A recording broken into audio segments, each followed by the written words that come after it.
Welcome to episode 4 of FootyBrazil. Today I have Raf with me, and it is Raf's birthday today. I just found out. Yes, it Happy is. birthday to you. How old are you, Raf? I'm 38 now. 38. Oof. Yeah, Oof. Okay. Almost 40.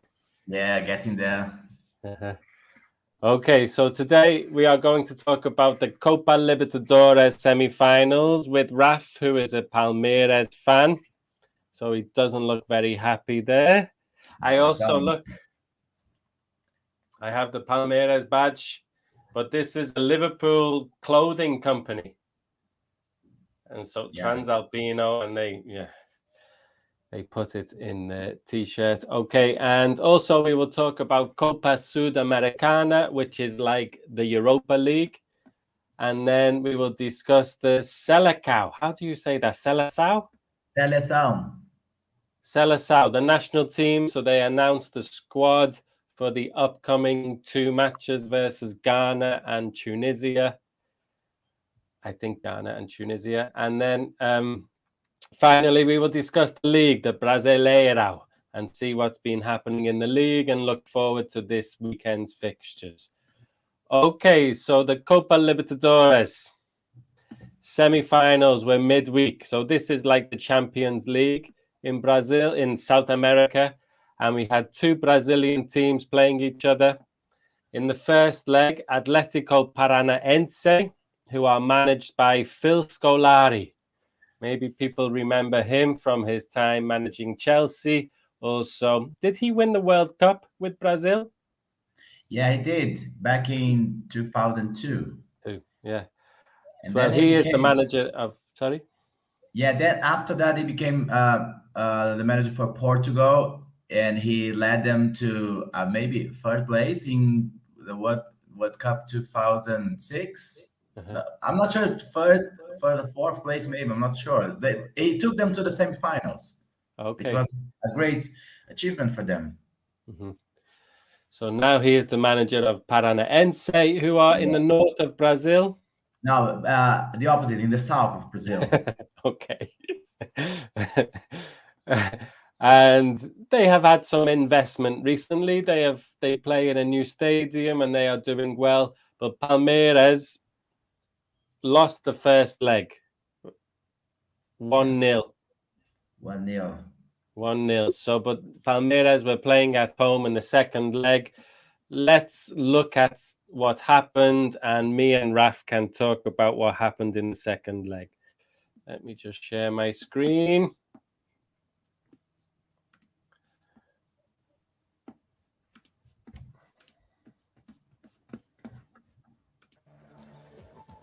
So, Raf, were you confident? Oh, I was definitely, especially after the way we started the match. Look at this, 3 minutes, and we scored the first one. Oh, that Scarpa? Oh, not Rafael Veiga. Scarpa. Yeah. Oh, Scarpa. So Scarpa is going to sign for Nottingham Forest. Yeah. Great opportunity by Ronnie. It's a full stadium. Yeah. It sounds like a good atmosphere. Oof. Did the referee give a free kick? Yeah, he did. And then so he changed from a yellow. Oh yeah. Only with 10 men, he managed to score on goal. They managed to do that. So this was a. So yes, I'm still not over this because of what the ref did. So yes, I might have sent you the link with videos about what was supposed to be a red when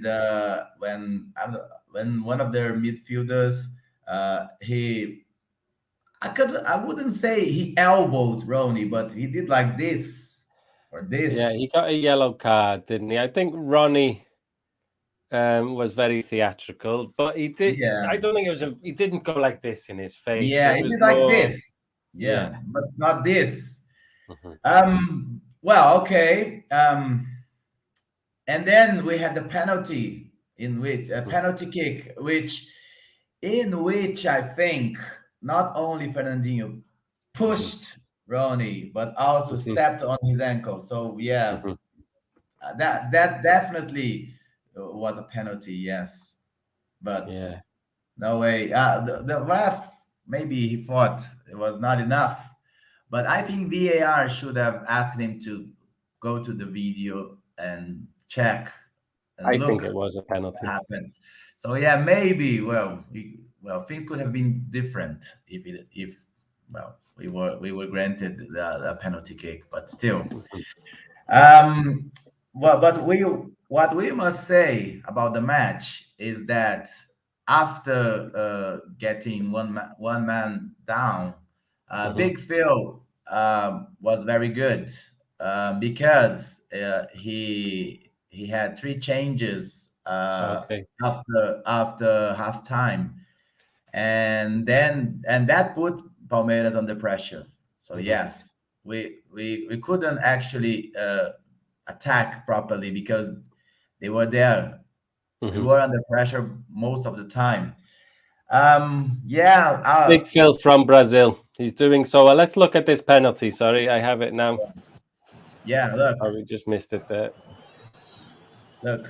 First he push. Look at his right foot on his I ankle. think this is a better angle. Look. Yeah. Oh, come on. What do you think? Was that a penalty? Yeah, definitely. Yes. And I think it was 1-0, I think, when it At the happened. time. Yeah, and it was before Murilo had got his red card. So maybe things could have been different. I don't know. Anyway, it's a big shock, yes. isn't it? It's a disappointment because I think Palmeiras are expected to beat Paranaense.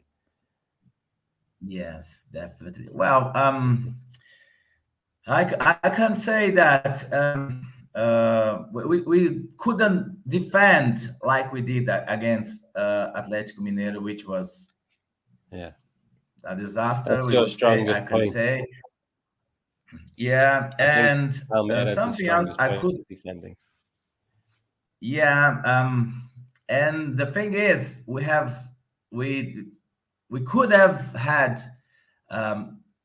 other players playing as wingers, maybe Hendrik, the wonder kid, because I love Hendrik. the two signings we had, they can't seem to be like good options for attacking when we actually need impact. wingers or strikers, because I don't know, maybe Hendrik. We have these. What's his name? Vitor Roque playing for Atlético Paranaense. He's 17. He's playing quite well. And why can't we do the same with Hendrik? Yeah, I think Hendrik, it'll be surprising if he stays at Palmeiras next year. I think a few big clubs in Europe will be watching him. Yeah. We featured him last week. I definitely hope him to play for us. I don't know, any match for Brasileirao now, because we do need him. Well, and I think he'll do well playing. I think he will get a chance, definitely, before the end of the season. Okay, let's have a quick look at the other semi-final, which was an Argentinian team, Vélez Sarsfield versus Flamengo. And Flamengo won in Argentina in the first leg. They won 4-0. So in the home leg, they were expected to win and qualify for the final. Let's just watch the highlights. That's Maracanã Stadium. Yeah. 70,000 people there. Nassau. What does Nassau mean? That sounds like nation, the red and black nation, as they call themselves. Vélez Sarsfield scored first. Yeah, this striker, Lucas Prato, used to play in Brazil. He played for São Paulo and Atlético Mineiro. And say, is it in Bogota? It is in, where is it? I just checked. Guayaquil, in Ecuador. Okay. Guayaquil. Guayaquil. Here's a question for me and you, Raf, from Lucas Loureiro. Where is the best place in Liverpool to watch the Libertadores final. Did you watch? I know you lived in Liverpool for 6 months. Did you watch any South American football, or did you find anywhere? I could only watch international matches like because it was before the World Cup in 2014.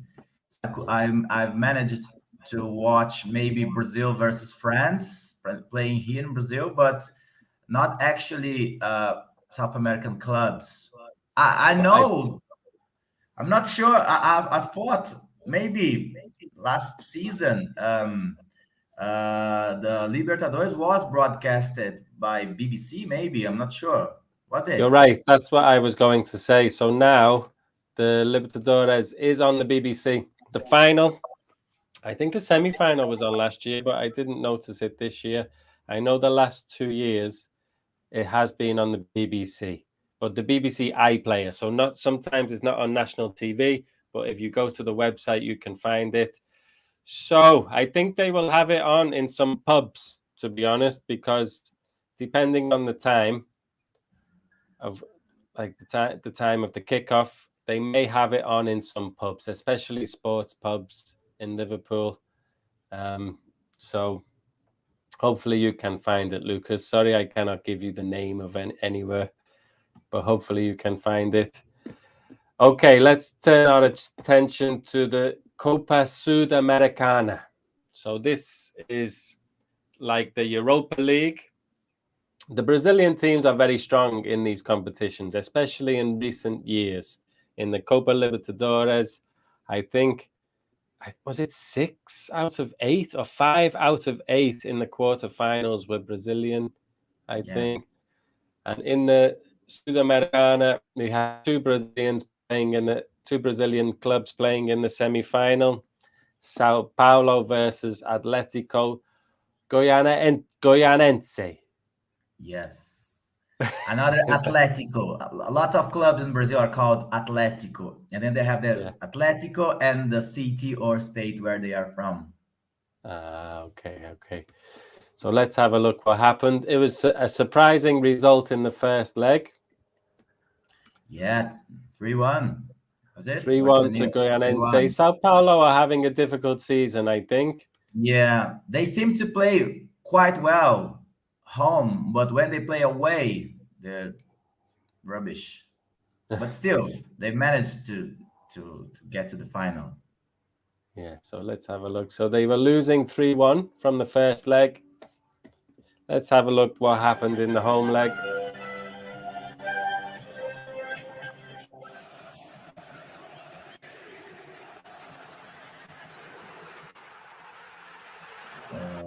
Was that a goal or offside? Oh, he's onside because of that defender. Yeah, that's the I first like one. this player, Patrick. Yeah, it's good. He's a really good player, isn't he? He keeps scoring in important matches. He scored against Palmeiras in Copa Libertadores. And he used to play for Internacional when they almost won the league. Yeah. A couple of seasons ago. Oof, so an early 2-goal lead. Oh, no. That was a foul, maybe. That was ruled out. That was a push. Yeah. It was disallowed. I think it was correct to be disallowed. A little push, a little nudge. They kept the pressure on, like they had 29 shots throughout the match. 21 inside the box. Wow.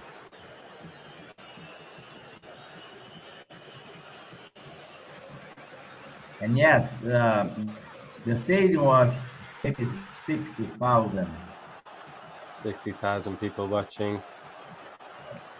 Oh, he scored both goals. Again. Okay. Yes. So now they are level on aggregates. Yeah. I'm not sure. Maybe it was 80th or 85th minutes when he scored that. Oh, really? I didn't know it was so late. Yeah, late goal. So it goes to penalties. Oof. Great Oh, save. terrible. A strange Well, run up. Oh, is that the winning? Oh, you don't see it. hit the post and But that is the winning penalty. A nice, calm penalty. So they will play in the final against an Argentinian team. I think they are from Ecuador, Independiente del Valle. Oh, really? I'm getting confused, sorry, with the Argentinian Independiente. Okay, are they from Ecuador? Who beat Melgar in the other semi-final? Yeah. So it could have been Internacional, but they lost Melgar at playing home. So yeah, but look, Independiente del Valle 3-0 first leg, and Yeah, then I'm not sure the second. Oh, 3-0, 3-0. yeah. So Melgar yes, beating in they. Internacional in the quarterfinal was a big So surprise. yeah, it was quite disappointing for them because they were expected to win playing home, but they didn't. So yes, Okay. Independiente del Valle, I think they won. They didn't win, but they reached Libertadores final recently. I'm not sure exactly when, but Oh, well. they're doing well. Yes, Mm-hmm. so it's going to be a tough match for São Paulo. Mm-hmm. It will be. Yeah, it will be. It's a final. Anything can happen. Yeah. Okay, another news that happened midweek was the announcement of the Brazilian squad.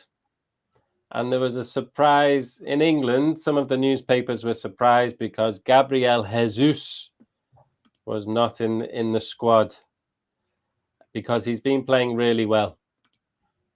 Yeah. In Well, England. what the manager said is that they are aware of of Gabriel Jesus and how he's playing, and they might have some doubts about other players. It seems not to be one of the Gabriel Jesus seems not to be one of these doubts.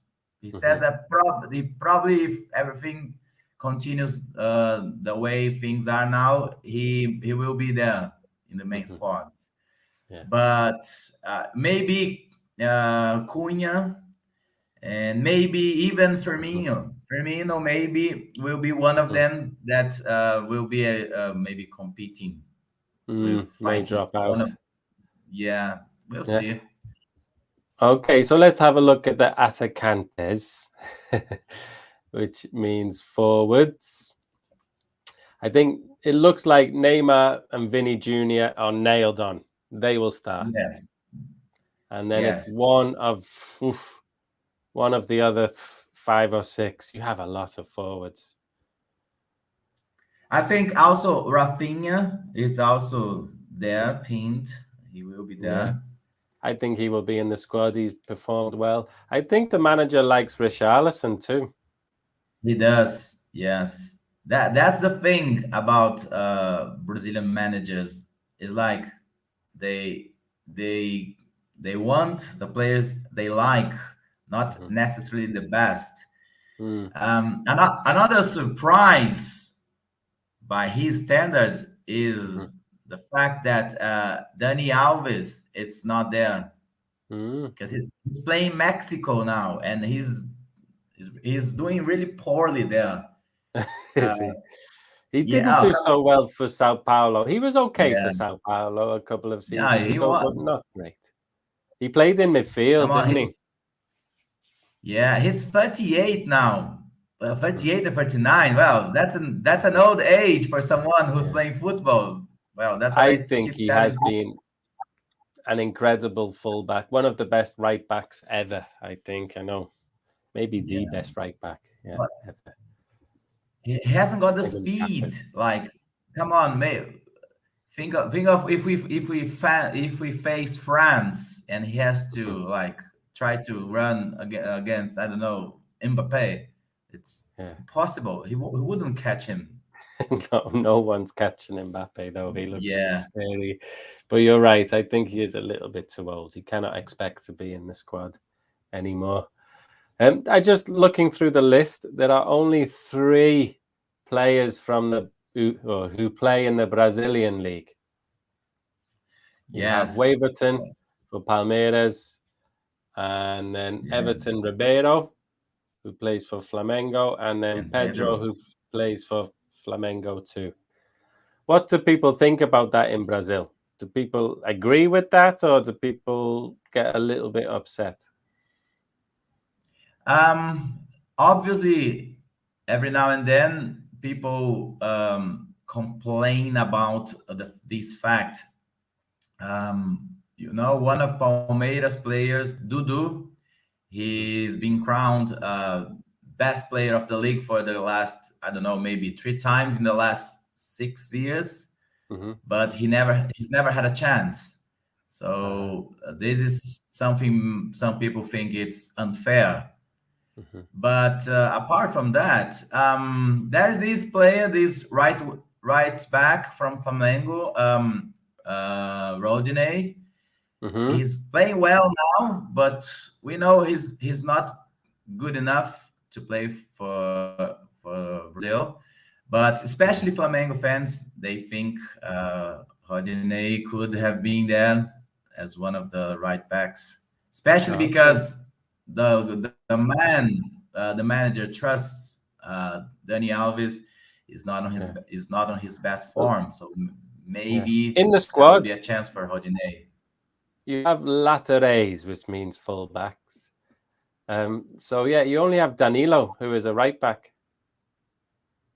In the Yeah, squad. the other two are left. Mm-hmm. Yeah, but the thing is, there's only Danilo because you have this guy. Where's that? Militão from Real Madrid. He can play as a right He's back been playing right back, as well as who's that? Fabinho from Liverpool. He used to He be a right started as back a in the right back. past. Yeah, true. So yeah, I think Tite these spoke are about some players who are possible. flexible. I think Yeah, in his recent press conference, he spoke about the importance of having flexible players who can play in different positions. Who do you think is better, Bruno Guimarães or Fred? I think this Bruno Guimarães, he's quite good. Fred, you can never predict what's coming from Fred because No. sometimes he's really horrible, especially playing for United. But he maybe does things that are unexpected. Yeah, When he does some really these good things. these pre-seasons friendlies when United play against Liverpool, he scored a horrific goal playing against Liverpool. Like he lifted the ball over Alisson. It was like totally surprising. No one was expecting that, especially from It was a him. friendly, Raf. But Liverpool played 32 players in that match, I think. It Yeah, was a friendly. yeah. Joking. It was still a Maybe nice that's goal. why he tried that. He wouldn't try something like that playing for in a Premier League match. Yeah. Yeah, he's sometimes he's a world beater, and then I agree. Sometimes he's not so good. Yeah. And Okay, so how are Everton fans? What do they think about Richarlison playing for Spurs now? Do they still like him, or is it they like, loved him. yeah, Everton fans loved him, and they were sad to see him go. But I think they understood. Maybe not to Tottenham because maybe to Tottenham are have a nice big stadium. They have put together a really nice squad. But at first, people thought maybe he won't play. But he's come on as substitute, and I think he started the last match and had a good game. He scored 2 in midweek in the Champions League. So I think he's a starter now for Spurs. I think he's forced his way into the team. Everton fans miss him, of course. And I think the Spurs fans are starting to like him. yeah, I think they were surprised because he didn't have a good reputation in the Premier League. I think against every match he was diving, he was doing unsportsmanlike things. But now I think the Spurs fans appreciate him. I think he's one of those players. If he plays for your team, you love him. If he plays for the opponents, you hate him. Definitely. Yeah. Okay, let's turn our attention to the Brasileirao and look at some of the results from last week. And it was an interesting week because everybody seemed to drop points. Yes. But let's look at some of the results. So last week, you have Palmeiras dropped points. So they were 7 points ahead in the league and they dropped points on the Saturday night. So yeah. How was this match, Raf? Palmeiras didn't play with our main squad because we were focusing on Libertadores. This match was on Saturday. Libertadores match would be on Tuesday. Mm-hmm. So yes, we had to rest some players, but we were down 2-0, and then we managed to equalize. Yeah. Okay, and then you have Paranaense who beat Fluminense, which are teams in like 4th and 5th position, I think. And then Flamengo dropped points. Also, that was really unexpected. Yeah. Mm-hmm, yeah. Everybody was expecting Flamengo to win. Also, Corinthians dropping points. We will look at the highlights of the Flamengo match and the Corinthians match. So, yeah, looking down some of the other results, Atlético Mineiro won, last year's champions. Botafogo won. Let's have a look at the table. So Palmeiras remain 7 points ahead, even though they dropped points on the Saturday night. Flamengo drew. Because if you have a look among the 6 first clubs, Atlético Paranaense is the only one who's won. Yeah, so, he gained points, and all the others dropped some points. Yeah, let's look at the relegation battle. Juventude, they look a little bit adrift. Goianiense, so it's the bottom 4 who go down. Yes. Coritiba, it's from my city as well. They're not doing well, but they still have a chance. Look, there are a lot of clubs with 20. They have 25, but 26, 28. If they win the next match, they're out. Yeah, true. It's still tight between those. Botafogo won last week, so they jumped up. It only takes a few victories, and we are in match day 20. 5 of 38. So we have 13 more matches. Might have some. Botafogo might have some sympathy from Crystal Palace fans, as they have the same owner. Oh, really? Yes. So is this American guy, Textor, I think it is his name. He owns Palace and Botafogo. Okay. Yeah, Botafogo are like one of the Doce Grandes, aren't they? They used to be a really big club. They have produced the most Brazilian national team players, I think. Yes, Garrincha used to play for them. Garrincha, yes. Okay, let's have a look at some of the matches from last week, starting with Flamengo versus Ceará. As we saw, it was 1-1, and a bit of a surprise. There were 2 sending offs in the match. Vamos ver, Nino faz o toque na direção do jogo. Consegue o domínio, gira, bate pro gol. You know, João played for Man City and Everton. Yes. I can't believe he's still playing. Yeah. Ganha a posse de bola. Diego Ribas. Everton tem lançamento, é pro Gabigol. Gabigol, não. Defendeu de forma meio esquisita ali o João Ricardo. So Pedro's not playing, is he? Everton ajeitou, de fora. Didn't start the match. Escanteio pro Flamengo. Esse é Vina Mendonça, partiu do próprio campo. That guy. Condição legal. Mendonça, no mano a mano. Tá sozinho, pisa na grande área. Xinga Mendonça, faz o toque. Oh, Joe scored. I didn't know he scored. Yeah.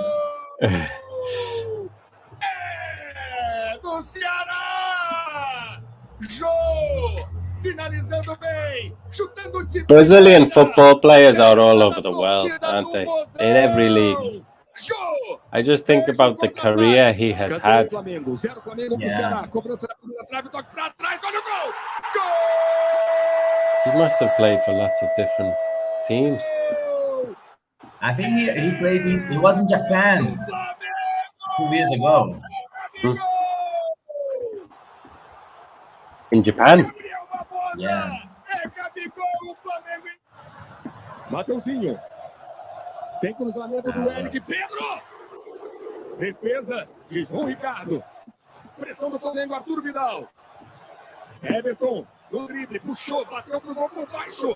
João Ricardo. Jogo quente agora no segundo tempo. Agora o que a gente queria, maestro. E dividiu. Tirando pro Ceará. Oh, is this why he got sent off? Yeah. But I think he was right. Yeah, he's only complained, hasn't he? Look. Vidal. Vidal gets away with everything. And the ref didn't blow his whistle. Come on. And then he complained about that. Look how bad that was. It was supposed to be like handball. And then the ref denied it. And then Pedro almost scoring.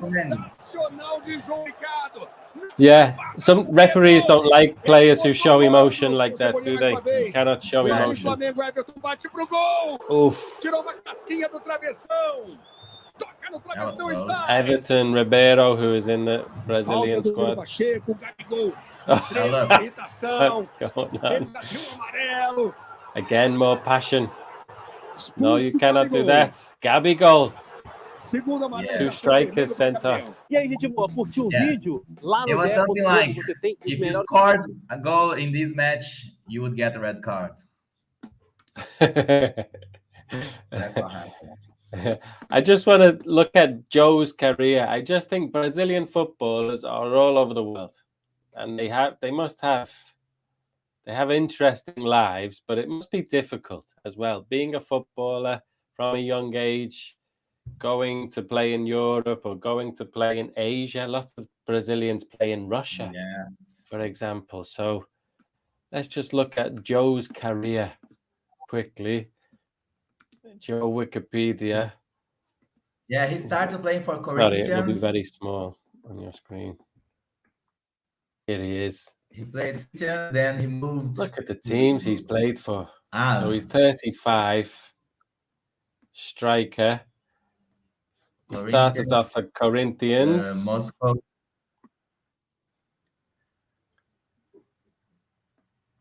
Then he went to Moscow. So at a young age, he went to Moscow, then Manchester City, then he played for Everton a few times, and then Galatasaray on loan, then back to Brazil. Again, he's scoring goals. International then. And when he played for Atlético Mineiro, he played for Atlético Mineiro, won Libertadores with Ronaldinho. So yes. Really? Yes. Quite important. 2013. Then he went to Korea. So he went to South Korea to play there. Back to Corinthians where he started. Then back to Asia and Japan. Then back to Corinthians. And now he plays for Ceará. And that should be, we've just seen him score a goal for Ceará. And he's also represented Brazil. But yeah, he's lived all over the world. I imagine his family was with him around the world. A lot of the Brazilian players take their family with them, don't they? Their parents, their uncles, their cousins, their brothers. One of my students lived in, I don't know where, Qatar maybe, because his dad used to be a footballer. Yeah. So yeah, I remember Richarlison scored last week in the Champions League, and he celebrated with his dad in the crowd. It was quite emotional. Okay, one more match from last week before we look ahead to this week's fixtures, and it was Corinthians versus Internacional that I would like to look at. So it was a chance That was a good for match. one of these teams to make some ground on Palmeiras. And it was a good match. Corinthians have been playing well, but they just cannot win enough matches.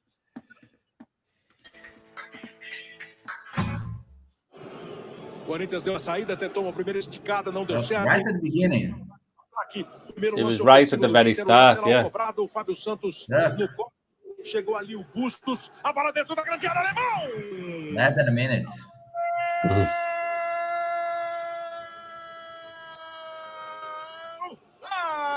Who is that? Who scored? Alemão, I think is his name. Is he Brazilian? Gustavo fez a cobrança. He is. Subiu o Gil. It's very common calling people who are blonde like Alemão, like it was German, like the first. Alemão, yeah. Yeah, from German descent. There is I think Internacional, there are a lot of Germans in Porto Alegre. Yes, here down the south, we have a lot of Germans and Italians. Like That's Enrique, really I think. From the keeper. Enrique, the guy who was on last week, he looks quite German, I think. Yeah, he does. Oh, it's a nice stadium. Sim. E o goleiro vai buscar. Fausto ficou apertado, perdeu a bola, lá vem Internacional. Olha que boa chegada do Maurício. Ela bate caprichosa na trave. Chute do defesa. A trave. Quase deu pro Internacional. Nessa tomada de bola aí do Johnny. Até o chute na trave do Maurício. E o rebote, o defesa bateu para fora. Vai levar vantagem, mas de repente vai que um contra-ataque. Chegou a bola do Yuri. Bolão do Yuri pro Gustavo. Limpou pra canhota. Bolou pro Roger. Ficou na cara do gol e perdeu. Zero para o Fortaleza. I think that's harder than what you think. When it comes across like that, everybody expects somebody to score. I think he did the right thing because he took a touch and steadied himself. But, outra vez o Gabriel. Yeah, I think after taking that touch, he should have scored. René. Yeah. Oh, nice goal. That's a nice goal. Yeah. Cassio, the goalkeeper for Corinthians, he must be getting old now. Yeah. I remember his performance against Chelsea in the World Club Cup final. Was that 2012? 10 years ago. Wow. He was outstanding in that match. Yeah. Oh, Cassio, there he is. O que tem de gente na frente do Cássio na linha de pequena área do Corinthians. Partiu Alan, jogou pra cabeçada do Pedro Henrique. Corinthians arranca, Matheus Vital deu uma demoradinha, quase perdeu a bola. So both teams pushing for a winner. Entrou na área, bateu pra fora. E aí, gente boa, curtiu o vídeo? Lá no ge.globo você tem os melhores momentos. So that was it. So let's look at this week's fixtures. This week's fixtures. Any big match? I think Palmeiras are playing tonight, yeah, against Juventude. Is that correct? Yeah. Well, best match you could have after what happened. So Palmeiras, Juventude, Fluminense are at home. Look at Atlético Mineiro. They have already played, and yeah, they drew. Yeah, so I'm not sure they're making to Libertadores next year because they're really terrible at the moment. Still, there are 12 fixtures, maybe. Yeah, and then we have São Paulo versus Corinthians. That's a big match. So the top 4 teams make the Copa Libertadores, and then the teams in orange, is that the Copa SudAmericana? Now, 5th and 6th places, they have like pre-group stage from Libertadores. So it's like they would have like playing against, I see. don't know, some foreign clubs to make it to the group stage. To the Libertadores. And then I see. yes, and then from 7th, maybe from to 12th, they go to SudAmericana. Yeah. So it's almost all of the league. If you don't get relegated, Yeah, but if you think about qualify. it, you know, once a Brazilian club will definitely win Libertadores, there will be an extra team playing Libertadores. So yes, we know that either Flamengo or Atlético will be the winner. So that will add an extra club playing Libertadores next year. Wow. Actually, and if São Paulo wins Copa Sul-Americana, they will also play Libertadores next year. Wow. So it's like if you don't get relegated, you get an intercontinental competition. So what's the plan today, Raf? Anything for your birthday? Yeah, maybe I'm seeing some friends. We are going to watch Palmeiras match because it's like 9 p.m. So get together, have some drinks, watch the footy. That's a big plan for tonight. There's no football in England because of the Queen. Oh yeah, I'm not sure. Maybe next week there's a chance that matches from next week to be postponed as well. Not sure. I don't think so. I saw a little report about that, but no, I don't think so. Come on, I disagree that this week's matches have been postponed, to be honest. But I think they were worried that football fans have a stigma, really, and they worry about the behavior of football fans. And because the Premier League is shown worldwide, and because Liverpool fans boo the national anthem, they thought that maybe Liverpool fans would maybe show disrespect towards the Queen. But the reason why Liverpool fans boo the national anthem is not really because of the Queen. It's booing. It's for other reasons. So I think Liverpool fans. I don't think the national anthem would be played at Anfield. I'm not sure, but. Well, it wasn't played when Manchester United played on Thursday. So Manchester United played on Thursday. They had a 1-minute silence for the Queen. I think if this was done at Anfield, people would respect that. Definitely, I think. Yeah. People would respect that. It's not against the Queen herself, I think, this kind of booing in the national anthem from Liverpool fans. But I think the Premier League was worried that this might happen. So they cancelled the matches, really, as a sign of respect. But I think football fans could have shown their respect by singing the national anthem or observing the minute silence. But they cancelled it. But things like rugby, cricket, tennis, golf, it's all happening. They have not been cancelled. You can go to pubs, you can go to the theatre, you can do things, but football was cancelled. Even kids' football, amateur football, all football was cancelled. Oh, really? Yeah. You know that? Yeah. Anyway. So that will make the shadow even tighter for the fixtures because, you play every 2 days in December, January. So maybe it will have even more. Yeah, true. Maybe it's a good thing for my team, Liverpool. Maybe a break is important. Yeah. Anyway, I know midweek. Yeah, but Napoli are a good team. Okay, let's finish for today. I hope you have a great birthday, Raf. It's great to see you. Yeah, thank you. Enrique had to cancel at the last minute, but we will go again next week. Okay. Bye-bye. So next week with the results from Copa do Brasil, second leg from the semifinals. Okay. We'll see. Yeah, probably Flamengo will be there because they won 3-1 on the first leg. They're playing home now against São Paulo. Yeah. And then there will be Corinthians versus Fluminense. First match 2-2. 2-2. Yeah. Then they're playing now in São Paulo Corinthians Stadium. So well, we'll see who will face Flamengo on the final. And it's a big match, isn't it? The Copa do Brasil we spoke about. It's more money, more prize money than the league. Yeah. So teams rest players and focus on the cup. So yeah, it's a big match midweek, and we will talk about that next week. Thank you to anyone who is watching.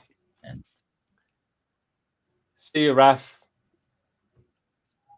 Bye, guys. See ya.